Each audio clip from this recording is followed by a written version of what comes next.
Diqqat, yurtdoshlarimiz uchun tezkor xabar. 1-sentyabrdan bazaviy hisoblash miqdori va mehnatga haq to'lashning eng kam miqdori oshiriladi.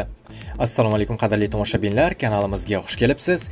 Videodan to'liqroq xabardor bo'lishni istasangiz, videomizni oxirigacha ko'rib, like va podpiska tugmalarini bosib qo'yishlikni unutmang. Diqqat qiling. Prezident farmoniga muvofiq O'zbekistonda ish haqqi, pensiya, stipendiya va nafaqalar bilan bir qatorda bazaviy hisoblash miqdori hamda mehnatga haq to'lashning eng kam miqdori ham oshiriladi. 2026-yil 1-sentyabrdan boshlab mehnatga haq to'lashning eng kam miqdori oyiga 1,360,000 so'm etib belgilanadi. Bazaviy hisoblash miqdori esa 440,000 so'mga yetkaziladi. Taqqoslash uchun amaldagi miqdorlar: bazaviy hisoblash miqdori 412,000 so'm. Mehnatga haq to'lashning eng kam miqdori esa 1,271,000 so'm.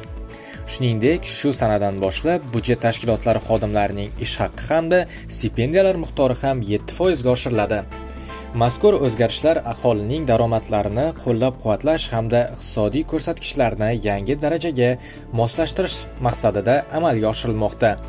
Do'stlar, shu va shunga o'xshash yangiliklardan birinchilardan bo'lib xabardor bo'lishni istasangiz, kanalimizga obuna bo'ling va bizni kuzatishda davom eting. Xayr, salomat bo'ling.